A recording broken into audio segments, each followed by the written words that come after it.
एक इंच इधर से उधर होता तो शायद भयानक परिणाम आते।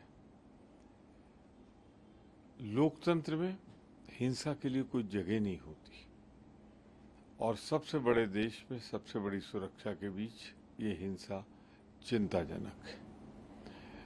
जांच होनी चाहिए, किसने मारा, किस समूह के कहने पे मारा, क्या इरादा था या कुछ और, सारे तथ्यों की जांच होनी चाहिए।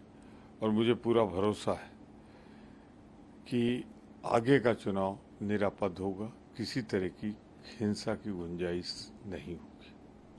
सर, कल जो उपचुनावों के परिणाम आए हैं अलग अलग राज्यों में, चाहे वो हिमाचल हो, उत्तराखंड हो, मध्य प्रदेश हो, पश्चिम बंगाल हो, जो इंडिया गठबंधन है, इंडिया ब्लॉक जो है, उसको 13 में से 10 सीटों के ऊपर जो है जीत हासिल हुई है। इस तरीके से देखिए, डबल इंजन की सरकार चलाने वाले लोग, उनके जहां शासित राज्य हैं उत्तराखंड या बिहार, पूरब, पश्चिम, उत्तर, दक्षिण, देश के चारों कोनों में जिन राज्यों में चुनाव हुए वहां भाजपा 13 में 11 चुनाव हार गई।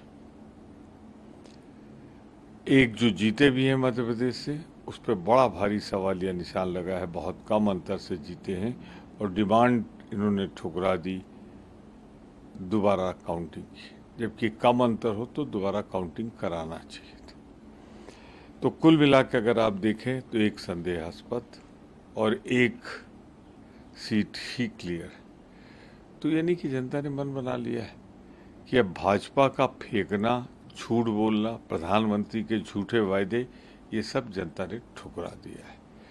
मैं सिर्फ इतना कह सकता हूँ, आज की स्थिति में लोगों के मन से भ्रम दूर हो गया कि भाजपा चुनाव नहीं हार सकती, जनता ने दिखा दिया। एक सीट बड़ी इसमें महत्वपूर्ण है, पहले अयोध्या, अब 4 धाम में से एक बद्री धाम देवभूमि में स्थित है और वहां जिस तरह निर्णायक ढंग से भाजपा हारी, 99.99% आबादी जहां हिंदू हो, तो जिस तरह हिंदुत्व को कलंकित और बदनाम कर रही है भाजपा, बेच रही है, व्यापारी बन के खुलेआम बेच रही है, भारत की जनता उसे स्वीकार करने को तैयार नहीं है।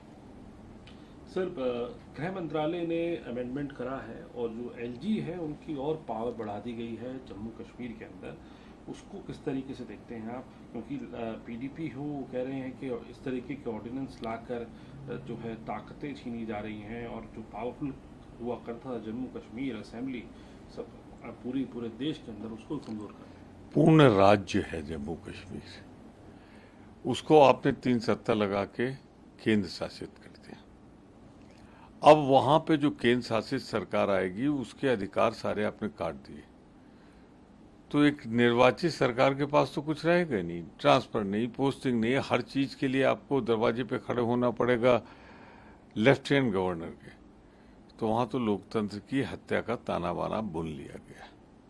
आखिरी सवाल आपसे सर, प्रधानमंत्री कह रहे हैं कि इंफ्रास्ट्रक्चर बड़ी तेजी से बढ़ रहा है आगे और पावर हाउस बनाना है देश को पूरे विश्व का। प्रधानमंत्री जी अब फेंकना छोड़िए, बहुत फेंक चुके हैं, बहुत।